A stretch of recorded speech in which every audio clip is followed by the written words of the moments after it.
تحریک بیداری امت مصطفیٰ ڈیرہ اسماعیل خان کے زیر اہتمام موجودہ حالات کے پیش نظر وحدت امت کانفرنس کا انعقاد کیا گیا۔ کانفرنس کا موضوع تفرقہ کی آگ پر وحدت و یکجہتی کی بران رحمت تھا۔ کانفرنس میں ہر مسلک کے علماء کرام اور ہر مکتبہ فکر سے تعلق رکھنے والے افراد نے شرکت کی۔ بغیر کسی تفریق کے، بغیر کسی مسلک رنگ کی بنیاد کی، ہر چیز کو چھوڑ کر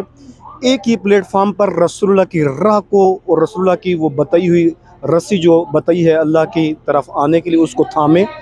رسول اللہ بھی اسی سے راضی ہوں گے اور خداوند متعال بھی اسی سے راضی ہوگا۔ دیوبندی، بریلوی، اہل حدیث، شیعہ، یہ ہماری نگاہ میں ہیں معیارات فرقے کی بنیاد پہ ہم نے فرقے بنائے ہیں، یہ ہماری نگاہوں میں ہیں۔ اللہ کی نگاہ میں فقط یہ ہے کہ آیا تم مسلم ہو یا نہیں ہو۔ رسول اللہ کی نگاہ میں یہ ہے کہ آیا تم رسول کے امتی ہو یا نہیں ہو۔ ہماری پہچان کے لیے بہت ساری بنی ہوئی ہیں۔ اللہ کے نزدیک پہچان یہ ہے کہ تم اللہ کے کلمہ گو ہو، رسول اللہ کے نزدیک پہچان یہ ہے کہ تم رسول اللہ کے امتی ہو یا نہیں ہو۔ وہ بلے شاہ خوب کہتے تھے، ڈھا دے مسجد، ڈھا دے مندر، ڈھا دے جو کچھ ڈھاندئی،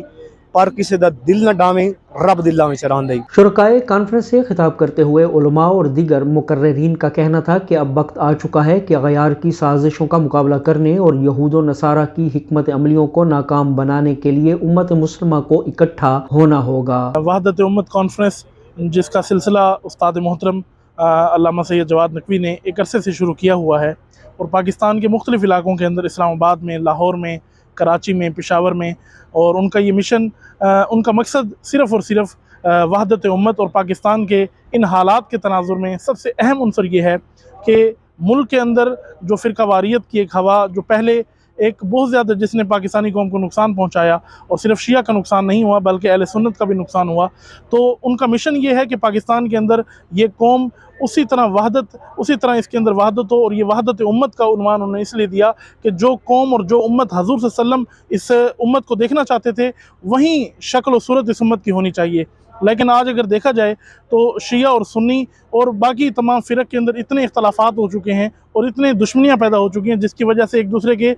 قتل و غارت اور خون بہانے پر ایک دوسرے پر اکسائے جاتے ہیں۔ وحدت امت وقت کی اہم ضرورت ہے اور اب اس کے لیے عملی طور پر کوششوں کا آغاز کر دیا گیا ہے تاکہ تفرقے میں پڑی امت کو ایک پلیٹ فارم پر اکٹھا کیا جا سکے۔ وحدت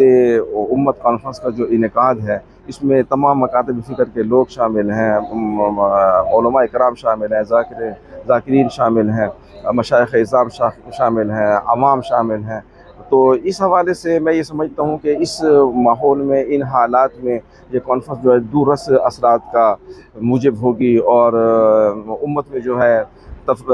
تفریق کو ختم کر کے، تقسیم کو ختم کر کے، فرقہ بندی کو ختم کر کے وحدت کی طرف لے جائے گی، اتحاد کی طرف لے جائے گی، نظم اور ضبط کی طرف لے جائے گی۔ تو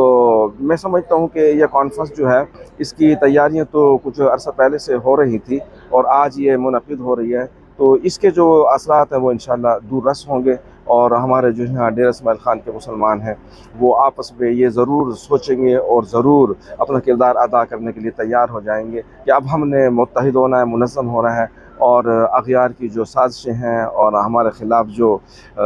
منصوبے بنے ہوئے ہیں ہم نے انہیں ناکام بنانا ہے۔ وحدت امت کانفرنس کا انعقاد جہاں امت مسلمہ کے لیے تفرقہ بازی کے خاتمے میں اہم کردار ادا کرے گا، وہیں امت مسلمہ کے اتحاد کی عملی کوشش کے لیے ایک بہترین پلیٹ فارم بھی ثابت ہوگا۔